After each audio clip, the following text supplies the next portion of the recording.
Hello, this is Leon from E4Effort. Welcome to the screencast video, Accessing and Navigating the Student Portal. Part 1, Obtaining Access Codes and the Parent Letter/Student Assignment. This part of the screencast is for teachers only. I'll introduce the student parts of the screencast after this teacher-only portion ends at around 1 minute 40 seconds. There are a few things to do to prepare for the first time students sign into their student portal. A. Make sure that each student has multiple scores to review. So wait a week or so after you have started using the teacher scoring app. B. Print copies of the parent letter and student assignment. C. If you have a regular, non-clever E4Effort account, you will need to obtain the student access codes. To get an editable copy of the parent letter and student assignment, go to E4Effort.com, scroll down to the list of helpful videos and articles, click on button number 3. Under the Preparation heading, click the Parent Letter and Student Assignment link. After it downloads, select it, make changes, and print copies. Regular non-clever users may obtain the access codes for your students by signing into your teacher dashboard and going to each of your courses one at a time and selecting the button that says Print Access Codes. You will see a message, Access Codes being generated. We will email you when they are ready.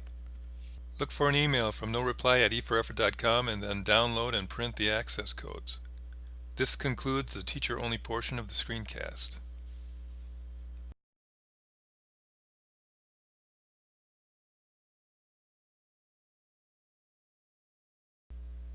Hello students, this is Leon from E4Effort. Welcome to the screencast video, Accessing and Navigating the Student Portal. Your teacher has already completed part 1, so we will start here at part 2. Which will show you how to access your student portal. In part 3, I will show you the parts of the portal that will help you complete some of your short E4Effort assignment. And in part 4, we will look at the parts of the student portal that were not covered in part 3. A reminder that E4Effort has 3 main parts: a teacher dashboard, a teacher scoring app, aka the Effort app, and the student portal, which we will focus on here. How to access your student portal depends on whether your teacher signed up through the Clever platform or the regular way. With Clever, you go to the Clever platform, click on the teacher pages, then E4Effort, and you're in. You can also get to your student portal by going to app.e4effort.com and choosing the Login with Clever option. You may have to enter your school email and password. With a regular account, you would go to app.e4effort.com, or you could go to e4effort.com and select the Sign In button. Click on the button at the top that says Click here for student access. This is where you would type your access code. Soon I will show you how to make an easier sign in by using the email/password option, but you don't have that option yet. So when it's time, enter the access code that your teacher gives you. To check your student portal, click on a course. This student has 2 courses to check.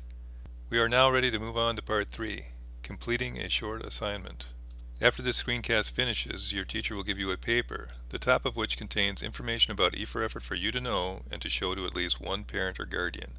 The bottom contains a short assignment to make sure you are able to sign into your student portal and do some basic navigation. Item number 1. Whether you use an access code or you sign in through Clever, you will check the box It Worked if you're able to get into your student portal. For access codes, remember to select the button at the top where it says Click here for student access. When you enter your access code, look closely to determine if a particular letter is upper or lowercase, and if part of your code is the number 1 or lowercase l. After entering the code, select the Sign In button. When the student portal opens, click on the course you want to review. Your effort data will start at the Overview page. The second item on the assignment asks you to list information about your 2 most recent scores. In order to do this, you will have to move from the Overview page to the Scores page by clicking on the Scores tab. Your overall effort percentage, as well as percentages for each of the effort categories, are shown in boxes at the top. Score information is listed in the table with the most recent at the top. Celine's 2 most recent scores are both from 1129, Participation 10 points, 100%, and On Task 8.5 points, 85%. Item 3 has 2 parts. For the first part, you will need to show at least one parent or guardian how to sign up to be a guardian to your student portal. This will allow them to see your effort data using their own sign-in credentials. On the side panel, select the button titled Guardians. Then the plus New Guardian button. Later, have your parent or guardian enter their name, email, and phone number. Repeat these steps to add more guardians to your student portal. Put a check mark next to Item 3, Part 1 to signify that you know how to navigate this step. Item 3, Part 2 is about setting up an email and password to use instead of your access code. Click on the Settings icon and then Settings. Replace the current fake email with your own. The email you enter will not be used by E4Effort or your teacher, so make up an email that will be easy to remember. Celine has a dog named Scruffy, so she made up the email cl@scruffy.com. Next, choose a simple password, something you won't easily forget. If you do forget, you will have to use your access code again to repeat these steps. Put a check mark on the second line when you finish this step. It's a good idea to test your new email and password. Go to Settings and sign out. Then sign back in using the email and password you just set up.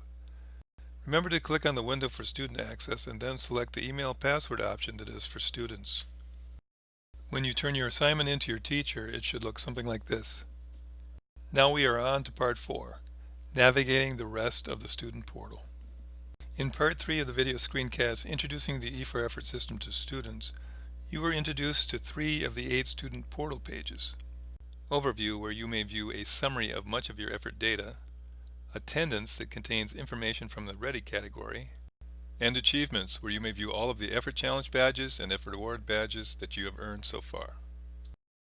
The Scores page was covered in this screencast, so next up is Subcategories. Subcategories allows a teacher to be more descriptive within a category.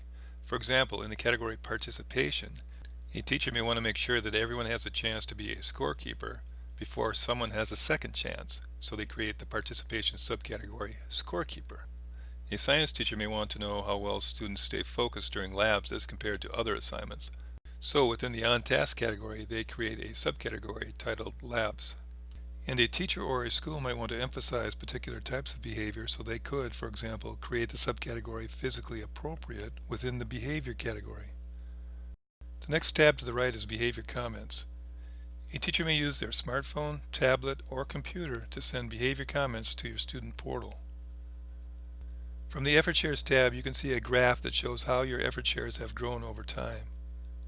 How many shares you have earned in this course during the current term, how many shares you have earned across multiple terms and/or courses, a graph that displays data related to any classroom challenges you may have had. Scroll down to see the results of any classroom challenges, and scroll down further to see when and how you earned your effort shares.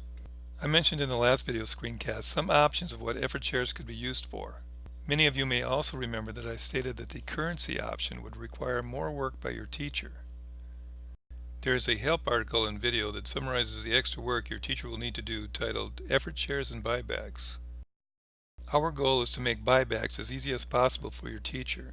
And students, you can do your part to impress on your teacher that the extra work is worthwhile by putting forth strong effort in all the effort categories.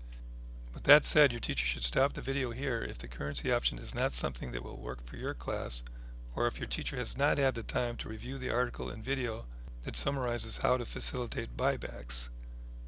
Otherwise, we will move on to the last student portal page, Buybacks. Buybacks typically consist of a mix of privileges and school items such as notebooks, pencils, rulers, etc. Students help think of buyback offers. Offers occur every 6 to 8 weeks. They are available on student portals for a limited time, for example 1 week.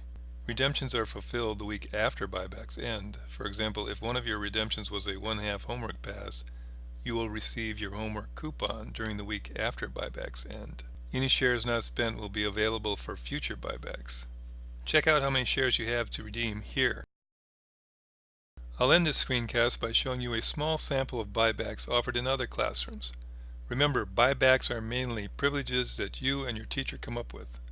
Sit by a friend for 6 weeks, extra credit for homeworks or tests, homework passes, pick your seat location, use a special chair, get a new notebook, wear your hat on Fridays, be a teaching assistant for a week, eat your lunch in the classroom, have a pencil or two, and if you run out of shares, look for something like this.